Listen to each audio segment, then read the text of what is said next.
Itu Allah yang menciptakan. Yukhrijul hayya minal mayyiti wa mukhrijul mayyita minal hayy. Allah mengeluarkan dari yang hidup, Allah mengeluarkan yang hidup dari yang mati, dan mengeluarkan yang mati dari yang hidup. Apa maksudnya? Mengeluarkan yang mati dari yang hidup, menjadikan hidup dari yang mati. Contohnya apa? Contohnya apa? Kira-kira telur. Ayamnya hidup mengeluarkan telur. Dari telur itu, dari yang mati Allah hidupkan. Apalagi manusia punya anak, dari yang hidup Allah memberikan kehidupan lagi. Biji-bijian, biji pepaya mati, biji itu mati. Tapi biji itu tatkala ditanam tumbuh. Maka yang bisa menghidupkan dan mematikan hanyalah Allah. Dzalikumullahu fa'anna tufakun. Itulah tanda-tanda kebesaran Allah. Maka mengapa kamu masih berpaling? Yang namanya menghidupkan itu jemaah, dari biji yang mati ditanam di tanah, masuk dia ke bawah, berakar, tumbuh tunas, semakin tinggi, daun-daunnya kemudian muncul, batangnya semakin kokoh dan semakin meninggi, daunnya rimbun, berbunga lalu berbuah, buahnya bisa dimakan, nikmat, menyehatkan, dari buahnya ada biji. Harusnya bijinya ditanam lagi, tumbuh lagi. Itu namanya menghidupkan. Bukan yang dikatakan oleh Namrud, bukan juga yang dikatakan oleh Fir'aun kepada Musa. Dalam Quran surah Al-Baqarah, alam tara ilal ladzi hajja Ibrahim fi rabbi, ketika Ibrahim berdebat kepada raja yang zalim tentang Allah.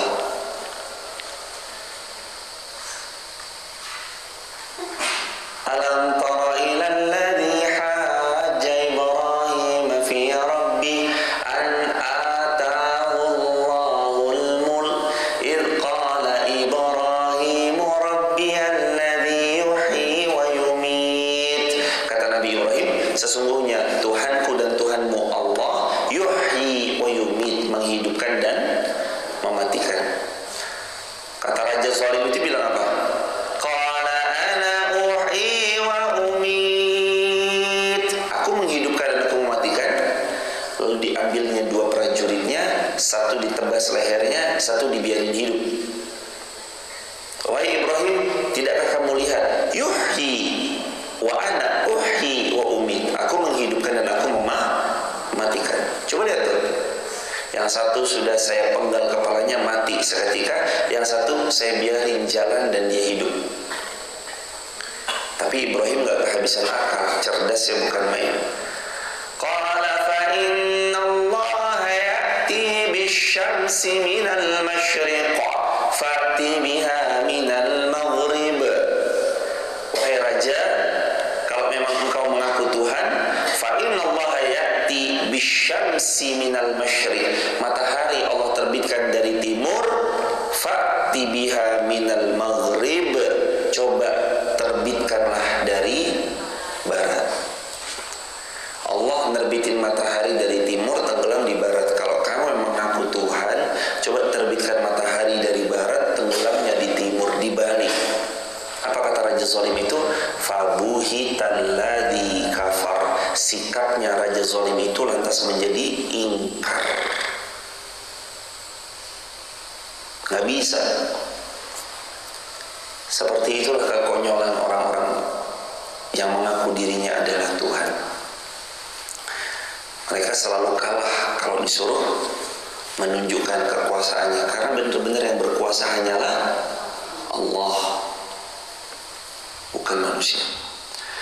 Faliqul isbah wa ja'ala al-laila sakana wasyamsa wal qamara husbana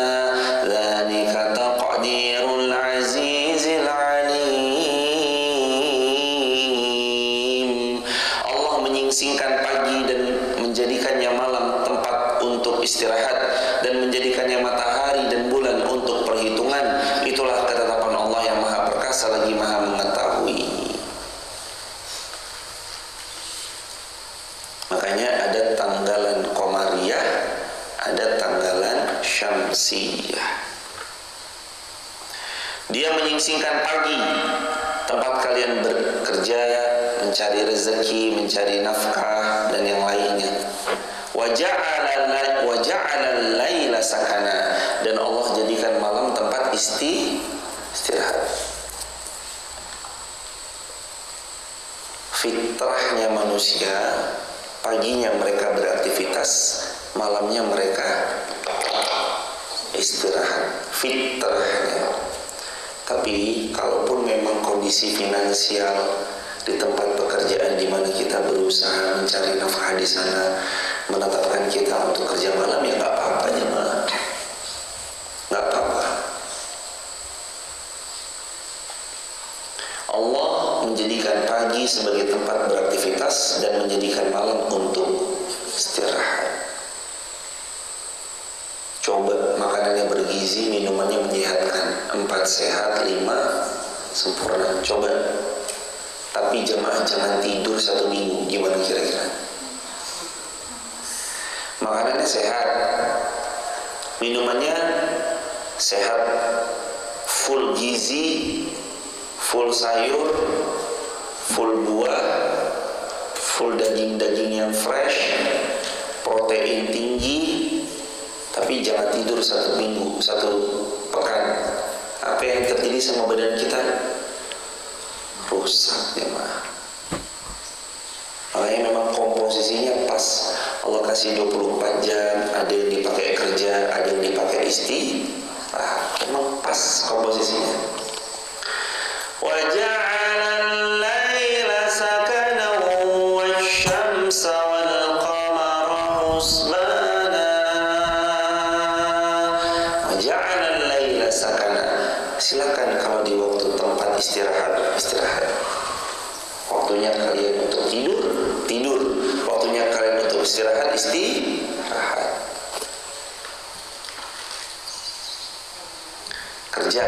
Kerja tipes. Kalau terlalu kerja sakit nanti hadirin, nggak istirahat. Makanya istirahat itu barokah jemaah. 1, nggak berbuat dosa, betul? Kalau tidur berbuat dosa nggak? Orang tidur bisa gibah nggak? Orang tidur bisa ngomongin orang? Orang tidur bisa zalim sama orang? Enggak. Tidur tuh nggak dosa. Makanya salah satu perkataan yang paling masyhur, ada seorang ulama yang berkata begini jemaah, nanti kalian akan dapati ibadah amal solehnya orang di akhir. Nanti kalian akan dapati ibadah amal solehnya orang di akhir zaman adalah tidur. Kenapa? Lah kalau bangun zalim, kalau bangun nonton postingan yang tidak Allah sukai, kalau bangun mungkin komentar di kolom komentar platform sosial medianya orang dengan komentar yang membenci. Nah, daripada bangun berbuat dosa, maka amal soleh orang di waktu itu adalah tidur. Ya udah, berarti sekarang tidur aja kok. Wah, ini WR ini.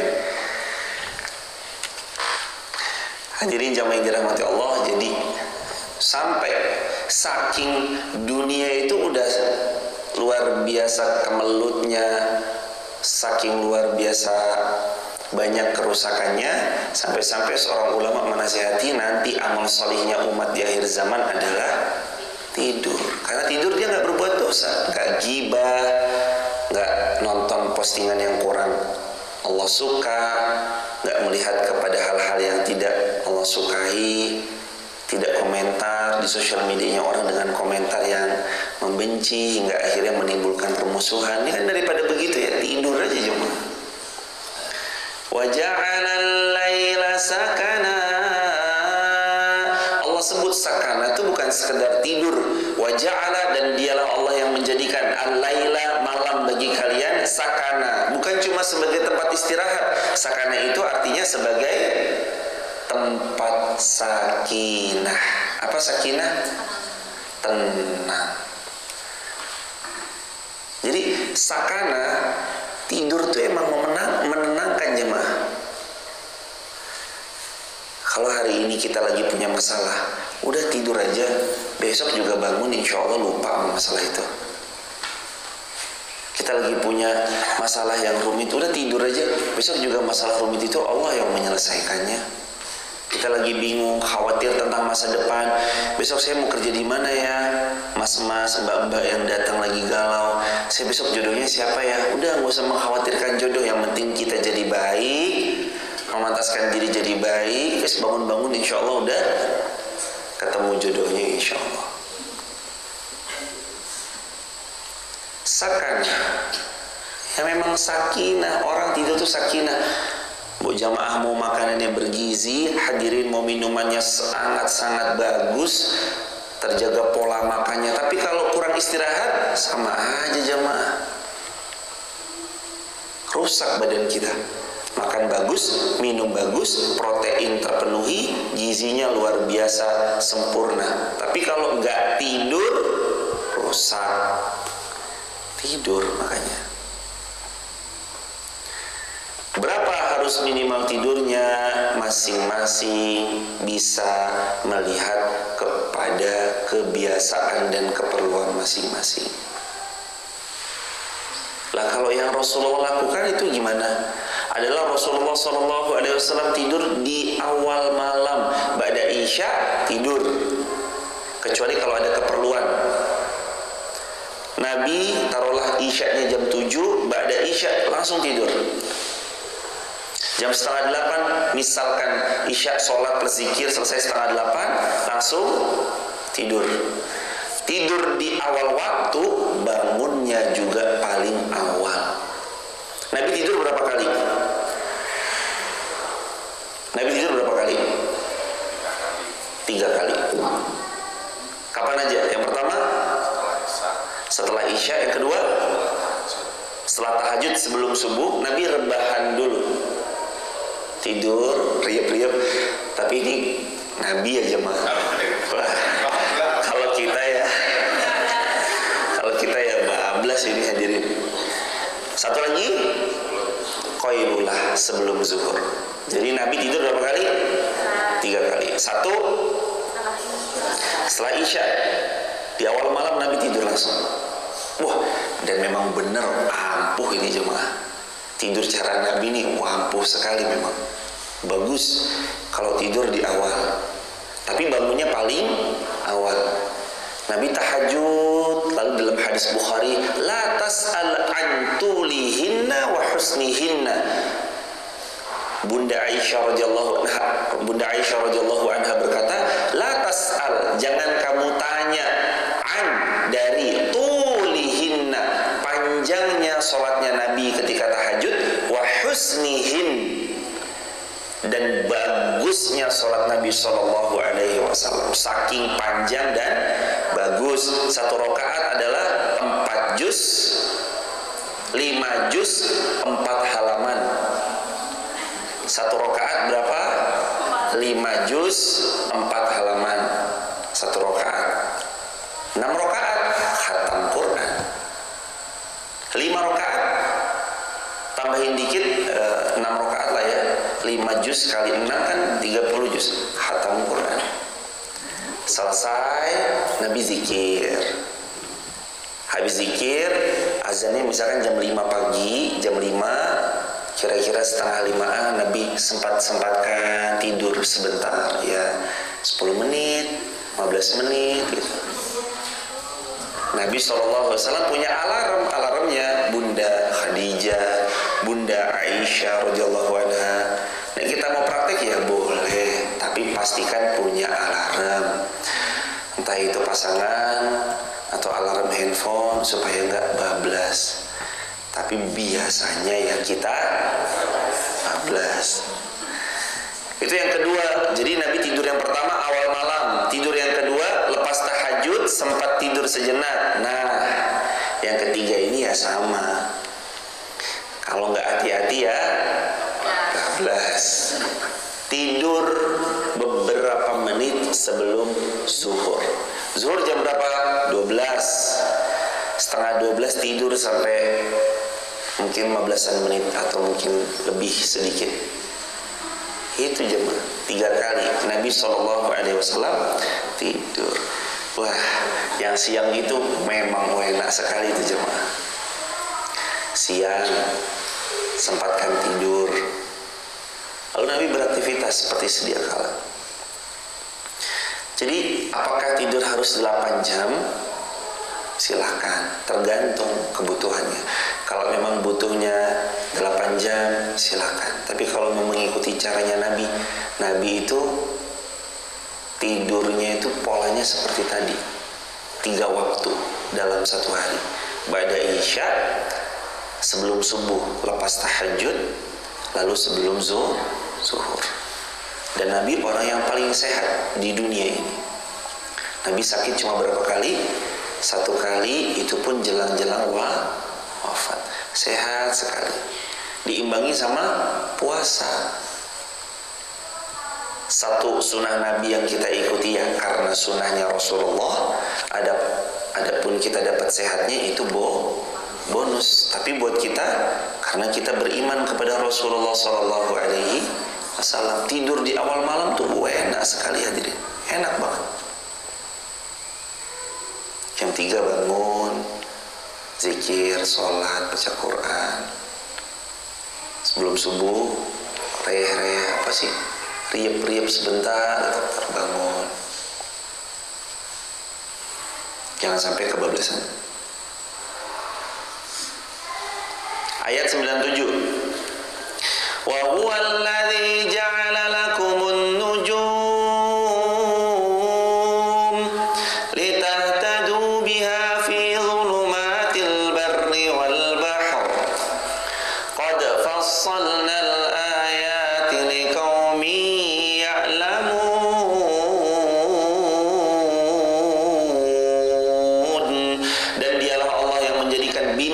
bintang bagimu. Yang menciptakan bintang Allah. Kalau malam kelihatan itu loh yang kelap-kelip tiap malam, Allah yang ciptakan bintang-bintang. Dan agar kamu menjadikannya petunjuk dalam kegelapan di darat ataupun di laut, kami telah menjelaskan tanda-tanda kekuasaan kami kepada orang-orang yang mengetahuinya. Ayat 98. Wa huwa alladhi ansha'akum min nafsin wahidah famustaqarrun wa mustawda' qad fassalna al-ayati liqaumin yafqahun. Dan dialah Allah yang menciptakan kamu dari diri yang satu, Adam alaihissalam, juga dari istrinya Hawa alaihissalam. Allah jadikan anak cucu keturunan yang banyak sampai sekarang ini semua kita anak cucunya Adam. Lah apa yang membedakan? Garis tempat, wilayah, makanan yang dikonsumsi, kebiasaan hidup sehari-hari. Nah, yang membedakan itu tuh nanti Asia, Afrika, Amerika, Australia, nanti ujung-ujungnya semua dari Adam alaihissalam, dari Hawa alaihissalam. Ada nggak manusia diciptakan dari kera? Ada? Ada. Kalau manusia bermetamorfosa jadi kera, sekarang harusnya kera itu sudah nggak ada. Tapi sekarang kera masih ada. Ada. Orang utan masih ada. Ada. Ya, karena memang manusia ya bukan kera. Tapi kan dulu ada ya di pelajaran-pelajaran SD itu sempat waktu SD belajar begitu aja deh. Manusia teori daripada ini, manusia diciptakan dari kera. Lah, sampai sekarang kera masih ada. Kalau emang kera berubah jadi manusia, harusnya semut berubah jadi baja hitam jemaah. Harusnya ikan udah berubah jadi sesuatu, kan kera berubah. Karena kita bukan dari kera, tapi dari Nabi Adam. Makanya jemaah ini ya Jangan insecure, jangan rendah diri. Aku bukan keturunan orang baik loh. Siapa bilang kita bukan keturunan orang baik? Wong kita ini keturunan Nabi kok. Nabi siapa? Nabi Adam. Kita keturunannya Nabi. Tapi kan nggak boleh juga terus berbangga-bangga dengan nasab semata. Karena Nabi yang bersabda, kata Nabi SAW, "Lau Fatimah binti Muhammad sarakat laqata'tu yadayhi." Kalau Fatimah anaknya Muhammad mencuri, ya aku potong tangannya. Artinya walaupun dia anaknya Nabi, anaknya Rasul, kalau salah ya tetap salah. Kalau salah ya tetap salah. Kita keturunan Nabi Adam, tapi kalau kita salah ya salah. Maka Nabi juga bersabda dalam hadis riwayat Imam Muslim, barang siapa yang buruk amalnya, nasabnya tidak bisa menolongnya. Siapa yang buruk amalnya, nasabnya tidak menolongnya. Ayahnya yang salih, kalau anaknya nggak salih, ayahnya nggak bisa nolong nanti di hari kiamat. Kecuali ayahnya salih, anaknya ya salih, kedua-duanya salih, anak turunnya salih. Insya Allah siapa-siapa yang salih itu bisa saling memberikan syafaat satu sama lain karena kesalihan. Luar biasa. Semoga Allah karuniai kita semua anak cucu keturunan yang saleh-salehah. Rabbi habli minas salihin. Paling penting itu. Gak apa-apa anak kita juara fisika, juara matematika, juara kimia, tapi pastikan dia salih. Gak apa-apa anak kita jadi pejabat, gak apa-apa anak kita jadi konglomerat, pengusaha yang berhasil, tapi pastikan mereka salih. Walau pangkat tinggi, jabatan tinggi, tanpa kesalihan hanyalah merusak, bukan malah memperbaiki. Anak kaya raya, orang tuanya di kampung gak pernah dihubungi, sekalinya datang ke tempat anaknya, sombong dia bilang, "Anda siapa ya?" "Aku ibumu nak, aku ibumu, saya gak punya ibu seperti Anda." Kayak apa sakitnya jemaah? Anak yang durhaka. Maka bagimu ada tempat menetap dan tempat simpanan. Sesungguhnya telah kami jelaskan tanda-tanda kebesaran Allah Subhanahu wa ta'ala. Bagi kalian ada tempat menetap. Maksudnya di mana kalian bisa bertinggal di sana, tinggal. Mau itu rumah ngontrak, mau itu rumah nggak ngontrak, intinya kita punya tempat menetap. Jamaah yang dirahmati Allah, akhir-akhir ini kan standar kita pelan-pelan naik, karena kita melihat banyak hidup orang juga sudah mulai naik standarnya. Coba jemaah pergi ke tempat kakek atau nenek kita hadirin dan lihat rumah beliau yang hanya bertembokkan kayu, bertiang kayu, bawahnya masih tanah liat. Ada? Ada. Pergi ke Siuran banyak. Kalibiru ada, Mas Irman? Ada. Di sini ada nggak? Rumah yang masih dari kayu, bawahnya nggak granit, bawahnya nggak keramik, bawahnya masih tanah liat. Masih ada kok jemaah. Masuk kita sederhana sekali.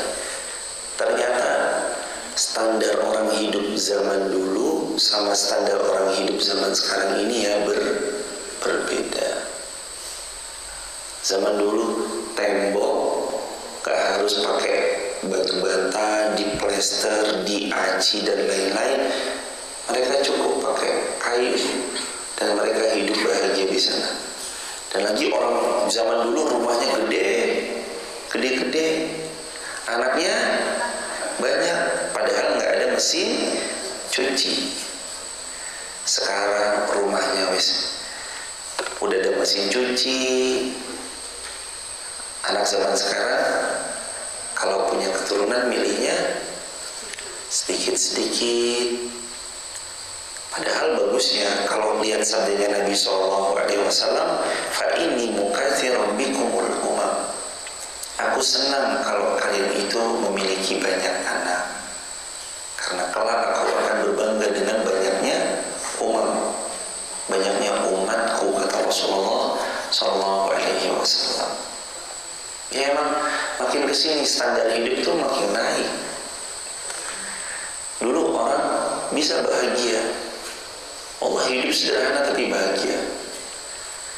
Sekarang standar hidup kita itu naik. Alhamdulillah. Ya dikumulai sekali standar hidupnya naik. Minum kalau nggak merek-merek tertentu enggak. Kopi kalau nggak dengan brand tertentu enggak. Kalau dulu kita bisa ngopi dengan kopi sasetan yang harganya 1.000, 1.500, udah bahagia banget. Sekarang minimal kopinya 50.000. Sekali jajan harus nongkrong di tempat fancy yang luar biasa estetik supaya bisa diupload gitu. Siapa yang menaikkan standar itu? Diri kita sendiri. Kalau kita bersyukur, nikmati, ya mampu beli, belum mampu sabar. Mampunya ngopi sasetan yang 1.500-an, beli yang sasetan 1.500-an. 2.000-an, beli 2.000-an. Rasanya toh juga gak jauh beda. Yang membedakan saat kita makan makanan yang enak sama gak enak itu di lidah. Betul? Lewat dari sini masih ada rasanya kan? Udah gak ada rasanya. Enaknya di lidah. Lewat dari sini udah gak ada lagi rasanya. Mau makanan semahal apapun, lewat dari kerongkongan sama semuanya. Masuk ke badan, ada yang jadi energi, ada yang jadi daging, ada yang jadi kotoran.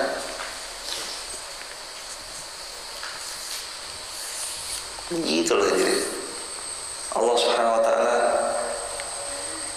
meminta kita untuk banyak-banyak bisa mensyukuri nikmat. Karena orang yang paling bahagia itu ya orang yang paling banyak syukurnya.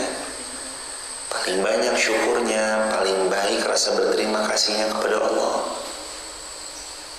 Kalau kita melihat diri kita nanti orang yang kufur nikmat, dicabut satu-satu, rasa nikmatnya dicabut satu-satu. Karena gak bersyukur sama Allah. Berat loh kalau Allah nyabut nikmat dari seorang hamba itu, berat hadirin. Gak tenang hidup orang yang dicabut nikmatnya dari Allah Subhanahu wa ta'ala. Dan sesungguhnya telah kami jelaskan tanda-tanda kebesaran kepada orang yang mengetahuinya. Ayat 99. Wa huwa alladhi anzala minas samaa'i ma'an. Dan dialah yang menurunkan air dari langit, lalu kami tumbuhkan dengan air itu segala macam tumbuhan. Siapa yang menurunkan air? Allah. Air itu turun, meresap ke dalam tanah, tanah itu meresap daripada keberkahan airnya, lalu tumbuh buah-buahan, rindang, berbunga, berbuah, buahnya bisa dipetik, bisa dimanfaatkan siapapun yang memanfaatkannya, lalu kemudian bijinya bisa ditanam lagi. Terus begitu. Ini pohon paling kentara, suburnya, makmurnya itu pohon pisang. Subur sekali jemaah. Tumbuh lagi yang kecil, tunasnya yang kecil tumbuh lagi. Pohon pisang. Boleh dipakai, boleh. Itu godong-godong pisang yang mau dipakai, silakan. Pohon pisang Allah yang menumbuhkan. Bukan cuma itu, tapi Allah memberikan kehidupan dari air. Kebayang gak hidup kita tanpa air? Gak ada air, gak bisa minum, lama-lama ya wafat. Maka air itu salah satu sumber kehidupan. Minum air. Maka kami keluarkan dari tumbuh-tumbuhan itu tanaman yang hijau. Lalu kami keluarkan dari tanaman yang hijau butir-butir yang banyak, dan dari mayang kurma mengurai tangkai-tangkai yang menjulai, dan kebun-kebun anggur, dan kami pula keluarkan zaitun dan delima, dan yang serupa maupun dan yang tidak serupa.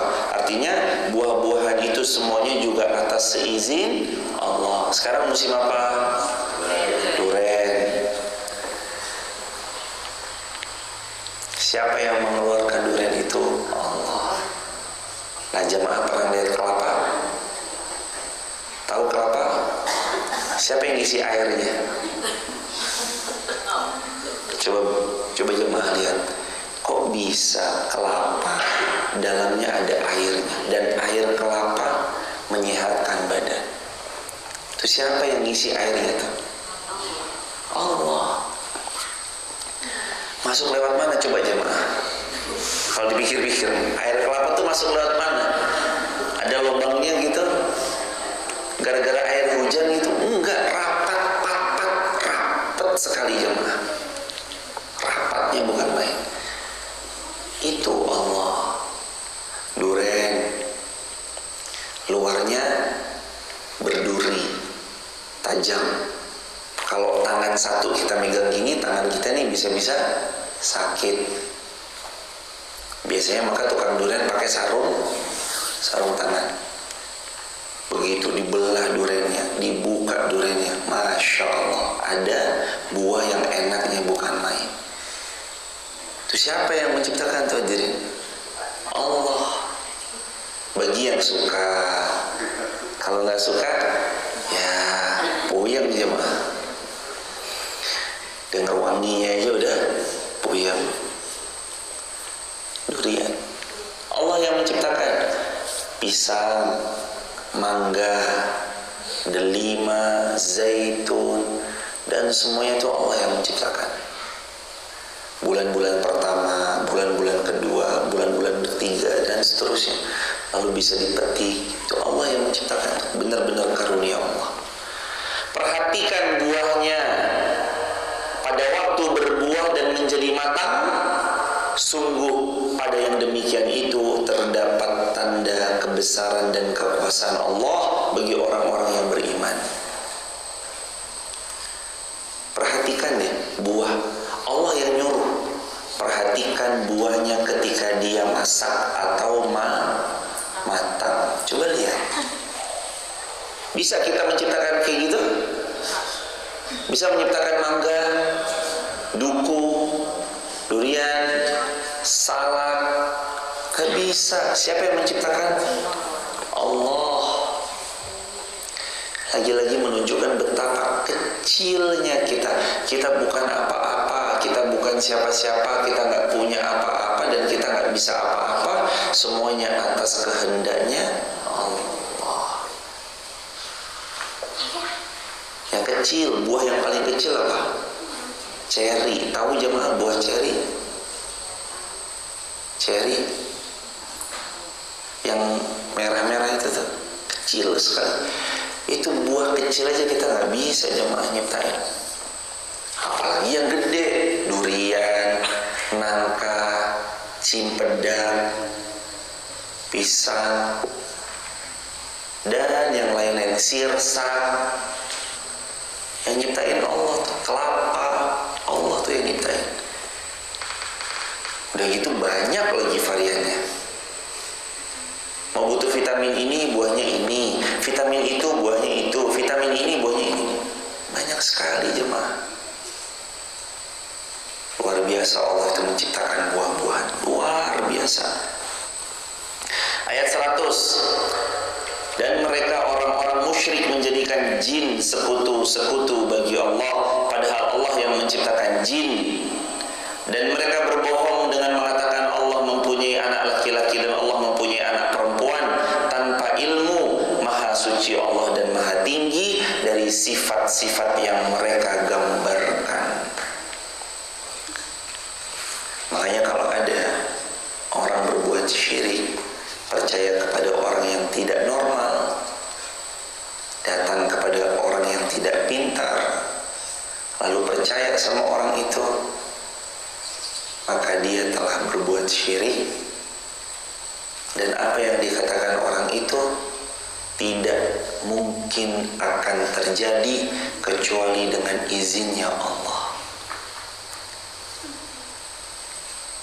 Allah yang mengizinkan atau Allah yang tidak mengizinkan.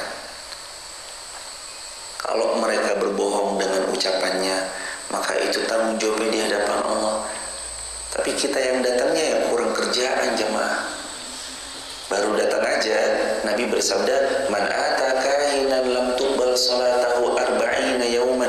Siapa yang datang kepada orang yang tidak pintar, orang yang tidak normal, maka tidak akan diterima salatnya 40 hari. Baru datang.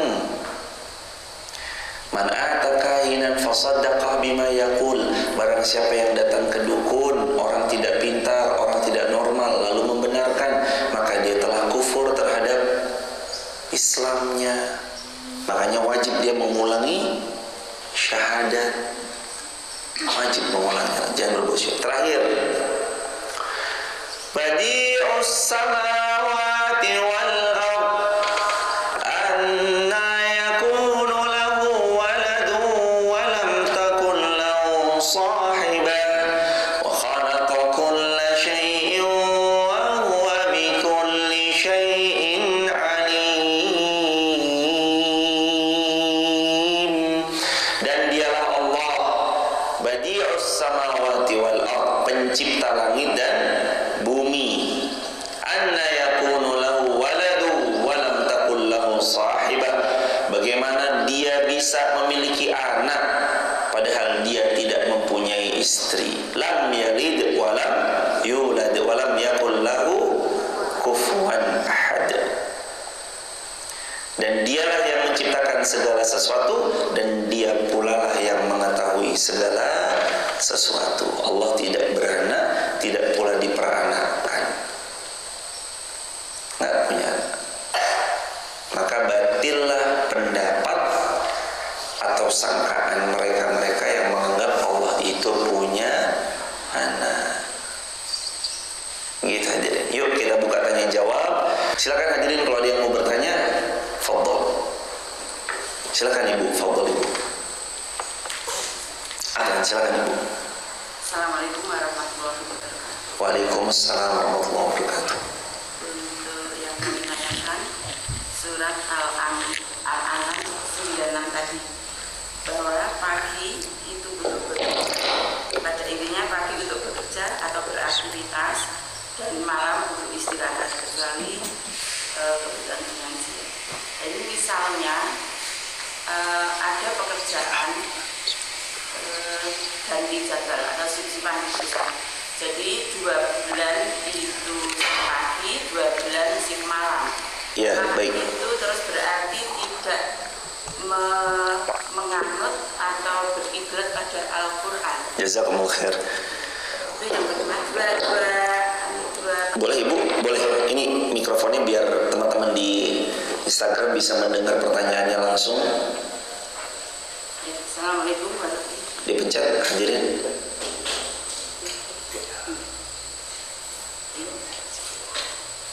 Sudah nyala Mas? Assalamualaikum warahmatullahi wabarakatuh. Waalaikumsalam. Pada surat Al-An'am 96 tadi disebutkan bahwa di waktu pagi itu untuk bekerja atau beraktivitas, sedangkan untuk malam hari untuk istirahat. Bagaimana kalau misalnya ada suatu pekerjaan yang sifatnya gantian atau shift gitu Pak Ustaz? Jadi misalnya 2 bulan itu masuk pagi, 2 bulan masuk malam, itu apakah bukan berarti kami menyalahi dari apa yang ada di Al-Quran? Jadi gimana solusinya apabila ada pekerjaan yang harus dikerjakan di malam hari dan itu rutin? Baik Ibu. Ya, untuk pertanyaan yang kedua, itu tadi kalau misalnya ingin itiba Nabi itu tidurnya 3 waktu atau 3 kali. Nah ini pada jam-jam tersebut kelihatannya kami belum bisa memenuhi untuk beritiba karena biasanya di waktu menjelang zuhur itu masih ada pekerjaan yang harus dikerjakan. Kemudian habis isya mungkin itu masih bisa dilakukan, dan setelah tahajud, bagaimana kalau misalnya tahajudnya itu menjelang subuh, jadi kita menunggu sholat subuh itu setelah kami menjalankan tahajud tadi tidak ada waktu untuk tidur atau istirahat, karena memang kalau misalnya kami itu tahajudnya kami pepetkan, kami atur memang menjelang subuh, jadi sambil menunggu subuh kita bertahajud. Itu bagaimana? Semoga Allah memulakan Ibu, sekeluarga besar Ibu, dan seluruh hadirin dimuliakan Allah dunia akhirat. Yang pertama, fattaqullaha mastata'tum. Bertakwanya kita kepada Allah itu mastata'tum, sesuai kadar kemampuan kita. Pertanyaan yang kedua tadi terjawab dengan hadis Nabi tersebut. Kalau kita mampunya tidur di satu waktu, hanya malam saja, lalu tahajudnya dipepetkan, nggak apa-apa. Memang itu sesuai dengan kemampuan kita. Namun kalau mau mengikuti baginda Nabi pun juga nggak ada masalah. Mengikuti sebab karena mencintai pun juga nggak ada masalah. Tidur siang juga nggak bisa karena kami bekerja, nggak apa-apa hadirin. Karena memang kewajiban mencari nafkah, atau kalau belum menikah kita menafkahi diri sendiri supaya tidak menjadi hamba yang meminta-minta, itu pun juga mulia. Jadi melihat hadis Nabi, sunnahnya Nabi itu lihat juga secara syumul, menyeluruh, agar kita juga baik dalam memandang sesuatu. Jadi itu nggak ada masalah. Mampu tidurnya cuma di satu waktu, bukan di 3 waktu, juga nggak ada masalah dan boleh, sesuai dengan kadar kemampuannya. Pertanyaan pertamanya, kalau lalu kemudian 2 bulan shift pagi, 2 bulan shift malam, lantas bagaimana? Boleh, nggak apa-apa. Makanya tadi disebutkan pengecualian bagi yang memang ada urusan finansial. Nah, terus berarti kalau ayat ini tuh nggak ada yang malam dong, nggak ada yang kerja malam. Padahal kerjanya menjaga nyawanya orang lain, misalkan sebagai dokter, perawat, suster, satpam, driver malam, supir bis, supir travel, atau pesawat terbang yang memang flightnya flight malam, masinis. Maka terus berarti keliru semua? Enggak, bukan seperti itu hadirin. Boleh dua-duanya. Tetap ketika shift malam, shift malam. Ketika shift pagi, shift pagi. Dan semua itu ya disyukuri. Yang penting satu, kita hidup tidak meminta-minta. Kita hidup dari kerja keras kita sendiri. Pagi wayahnya kerja silakan. Kalau memang ada yang job desk kerjanya malam, boleh silakan. Sambil meminta, mohon pertolongan kepada Allah supaya harta yang didapat, rezeki yang diterima jadi rezeki yang penuh keberkahan. Begitu hadirin, barakallahu fikum. Ada lagi pertanyaan? Fadhol. Mas Afif. Alhamdulillah, kalau tidak ada mari kita akhiri dengan hamdalah bersama-sama. Alhamdulillahirabbil alamin. Kafaratul majlis. Subhanakallahumma bihamdika asyhadu an la ilaha illa anta astaghfiruka wa atubu ilaik. Rabbana hab lana min azwajina wa dhurriyyatina qurrata a'yun waj'alna lil muttaqina imama. Rabbi hab li minas salihin. Rabbi la tadharni fardan wa anta khairul warithin. Anni masani ad-dur wa anta arhamur rahimin. Allahumma ansur ikhwanal muslimina fi Palestina wa fi Suriya wa fi Iraq wa fi Afghanistan wa fi Uyghur wa fi kulli biladil muslimin. Allahu la ilaha illa huwal hayyul qayyum. Anta Allah al-ahadus samad, lam yalid wa lam yulad wa lam yakul lahu kufuwan ahad. Rabbi anzilni munzalan mubarakan wa anta khairul munzilin. Rabbana atina fid dunya hasanah wa fil akhirati hasanah wa qina adzabannar. Alhamdulillahi rabbil alamin. Salam untuk keluarga di rumah, semoga istiqomah sampai jannah. Assalamualaikum warahmatullahi wabarakatuh.